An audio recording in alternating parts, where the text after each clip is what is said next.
Hello everyone and students, कैसे हैं आप सभी। मेरी बायोलॉजी क्लासेस में आप सभी का स्वागत है। My name is Shikha Srivastava. Previous video में हमने आपके साथ शेयर किया था कि किस तरह से ऑर्गेनिज्म क्या होते हैं, एक ऑर्गेनिज्म दूसरे ऑर्गेनिज्म से अपने सिम्टम्स के अकॉर्डिंग यानी अपने कैरेक्टर्स के अकॉर्डिंग किस तरह से सिमिलर और डिसिमिलर होते हैं, इनका लाइफ स्पैन टाइम क्या होता है, किस तरह से लाइफ स्पैन टाइम एक ऑर्गेनिज्म दूसरे ऑर्गेनिज्म से कॉलरेट करता है। तो इसी से जोड़कर आज मैंने एक न्यू टॉपिक लिया है। ये बेसिक कॉन्सेप्ट ऑफ ऑर्गेनिज्म से जुड़ा हुआ है। आज का टॉपिक है रिप्रोडक्शन क्या है, किस तरह से ये लिविंग ऑर्गेनिज्म में काम करता है और इनके टाइप्स क्या होते हैं। तो चलिए आज की वीडियो को हम स्टार्ट करते हैं। सबसे पहले जानते हैं कि लिविंग ऑर्गेनिजम्स के विषय में। देखिए, प्रीवियस वीडियो में मैंने आपको लिविंग ऑर्गेनिजम्स के बारे में बताया है। अगर आप नहीं देखा है तो आप जाके देख सकते हैं। लिविंग ऑर्गेनिज्म ऐसे लिविंग ऑर्गेनिजम्स जिसमें क्या हो, मूवमेंट हो, ठीक है, जिसमें मूवमेंट दिखाई देती हो। जैसे कि आपके कैसे हो गए, आपके प्रोटोजोवंस हो गए, एनिमल्स हो गए, प्लांट्स हो गए, बैक्टीरिया हो गए, फंगाई हो गए, एल्गी हो गए, ठीक, एल्गी हो गए। तो इन सब में क्या होती है, मूवमेंट्स दिखाई देती है। अगर आपके सामने कोई बिल्ली हो, ठीक, और वो आपके सामने चल रही है, मूवमेंट दे रही है, तो वो क्या है, वो एक लिविंग ऑर्गेनिज्म है। For example of cat is a living organism in the show of movements, ठीक। अगर हम बात करें, ये हो गए आपके लिविंग ऑर्गेनिज्म जो क्या करते हैं, मूवमेंट शो करते हैं। Like a example of protozoans, animals, plants, bacteria, fungi and algae. चलिए बात करते हैं रिप्रोडक्शन की। Reproduction is the formation of a new individual of the same kind. Same kind का क्या मतलब है? सेम काइंड का मतलब है ये किसी भी ऑर्गेनिज्म से जोड़कर इन्होंने पर्टिकुलर, मैं भी जब आपको एग्जांपल दूंगी, जैसे मैंने बैक्टीरिया का example as a same kind में लूंगी, तो मैं पर्टिकुलर बैक्टीरिया के विषय में बात कर रही हूँ। यहाँ पर सेम काइंड का मतलब है वो कोई भी लिविंग ऑर्गेनिज्म हो सकता है।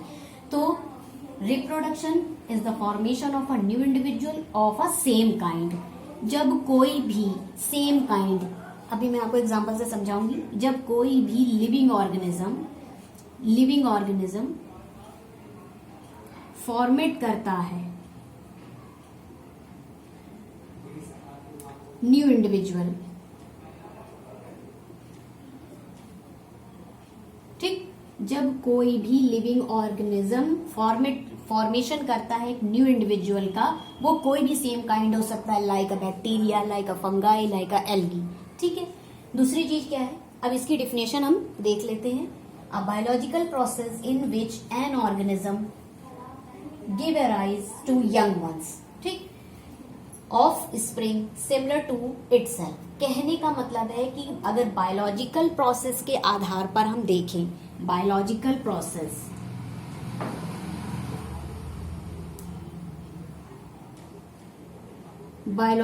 प्रोसेस के आधार पर अगर हम देखें तो कोई भी लिविंग ऑर्गेनिज्म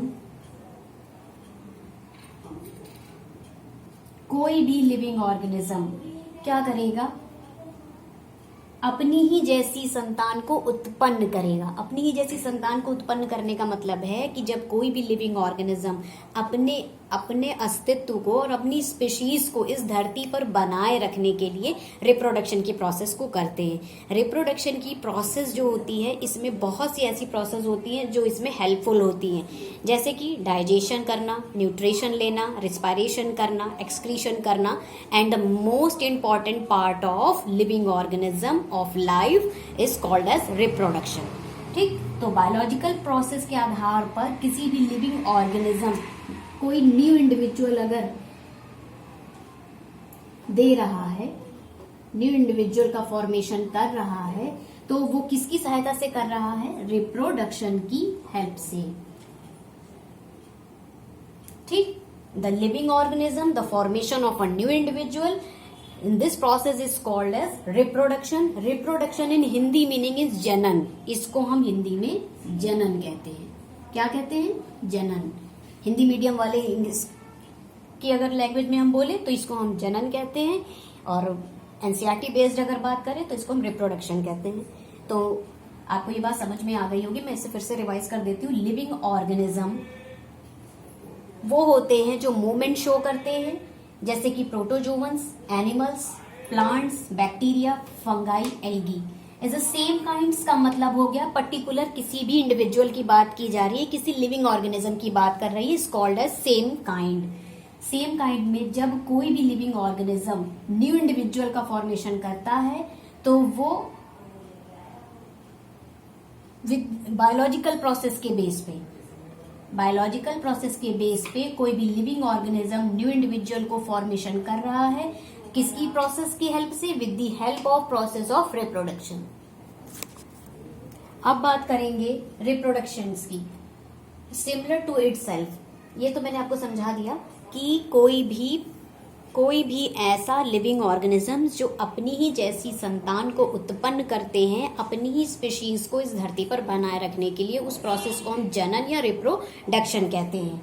ठीक, it is an important characteristics features of all living organism consist of a 2 words. अगर हम इस रिप्रोडक्शन के शब्द को अगर हम ध्यान से देखें तो इसमें 2 तरह के शब्द आते हैं। कैसे? रिप्रोडक्शन को अगर हम तोड़ दें तो रिप्रो का हम री ले लेते हैं और प्रोडक्शन यानी टू प्रोड्यूस। तो मैं आपको यहां पर समझा रही हूं।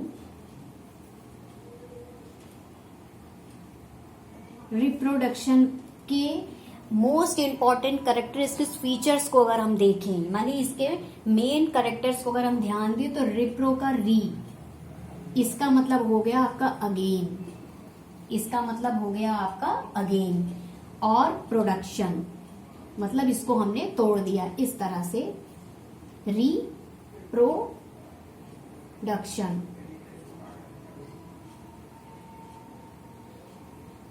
यहां पर लिखेंगे प्रोडक्शन, इसका मीन्स हो गया टू प्रोड्यूस। ठीक, रिप्रोडक्शन का री मतलब अगेन, प्रोडक्शन का मतलब टू प्रोड्यूस। रीप्रोड्यूस करना, अपनी ही जैसी एक लिविंग ऑर्गेनिज्म को रीप्रोड्यूस करना is called as reproduction. Clear? यहां तक आप क्लियर हो गए ना कि लिविंग ऑर्गेनिज्म में अगर रिप्रोडक्शन की हम बात करें तो रिप्रोडक्शन का री प्लस प्रोडक्शन, जिससे री का अगेन होता है बार बार, प्रोडक्शन का मतलब टू प्रोड्यूस करना, बार बार अपने ही जैसी इंडिविजुअल को प्रोड्यूस करना इज कॉल्ड एज रिप्रोडक्शन। री प्लस अगेन मतलब री का अगेन और प्रोडक्शन का मतलब टू प्रोड्यूस, बार बार यानी again to produce, again to produce. क्या? New individual again to produce is called as reproduction. अब बात करते हैं re again production to produce. मेन literally reproduction only a pre-existing individual can produce new individual। Pre-existing cells क्या होती है और न्यू इंडिविजुअल क्या होते हैं, हम यहां पर देखेंगे। देखिए, pre existing cell, pre existing individual, pre existing individual का मतलब हो गया पेरेंट्स जो आगे चल करके एक नया इंडिविजुअल बना रहा है, न्यू इंडिविजुअल प्रोड्यूस कर रहा है, तो ये आपका हो गया न्यू इंडिविजुअल मतलब डॉटर सेल।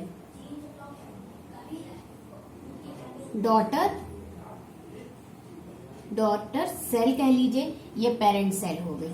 देखिए, प्री एग्जिस्टिंग इंडिविजुअल का मतलब होता है कि पेरेंट, ऐसे प्री एग्जिस्टिंग इंडिविजुअल जो रिप्रोडक्शन प्रोसेस की हेल्प से रिप्रोडक्शन करके न्यू इंडिविजुअल को बना रहा है, जिसे हम डॉटर सेल या डॉटर इंडिविजुअल कहते हैं, जिसको हम क्या कहेंगे? न्यू इंडिविजुअल कहेंगे। और न्यू इंडिविजुअल किससे बन रहा है? प्री एग्जिस्टिंग इंडिविजुअल, जिसको हम पेरेंट सेल कहेंगे। आप दोनों नाम ले सकते हैं। प्री एग्जिस्टिंग इंडिविजुअल का सिर्फ मतलब ये हुआ है कि ऐसी प्री एग्जिस्टिंग इंडिविजुअल यानी ऐसी पेरेंट सेल जो अपने ही जैसे नए इंडिविजुअल को प्रोड्यूस कर रही है, बना रही है, इस धरती पर अपनी स्पीशीज को बनाए रखने के लिए, और जिसको हम डॉटर सेल भी कहते हैं। हमेशा pre existing cell new individual को ही जन्म देती है। जब ये न्यू इंडिविजुअल दोबारा से रिप्रोडक्शन करे, फर्दर रिप्रोडक्शन, दोबारा से रिप्रोडक्शन कर करके यही न्यू इंडिविजुअल जब दोबारा रिप्रोडक्शन करेगी तो ये क्या बनाएगी? ये भी तो न्यू इंडिविजुअल बनाएगी, नया इंडिविजुअल बनाएगी। तो ये न्यू इंडिविजुअल क्या हो जाएगा? प्री एग्जिस्टिंग इंडिविजुअल हो जाएगा। क्यों? क्योंकि ये पेरेंट हो गया है। अब ये पेरेंट हो गया है और ये नया इंडिविजुअल बना रहा है, तो ये प्री एग्जिस्टिंग इंडिविजुअल हो जाएगा, ये न्यू इंडिविजुअल हो जाएगा। क्लियर? तो ये थी रिप्रोडक्शन की प्रोसेस। तो इसे ही रिप्रोडक्शन की प्रोसेस कहते हैं। अब बात करेंगे कि रिप्रोडक्शन के कितने टाइप्स होते हैं। ये मैं आपको अगली वीडियो में बताऊंगी। आई होप आपको ये समझ में आ गया होगा, क्योंकि मुझे इसमें समझाना पड़ रहा है। इसलिए अगर आपको कुछ भी क्लियर नहीं होता तो आप उसे कमेंट सेक्शन में लिख सकते हैं, ताकि मैं आपके द्वारा जो कमेंट आएगा मैं उससे इसे काफ़ी क्लियर करने की कोशिश कर सकूं।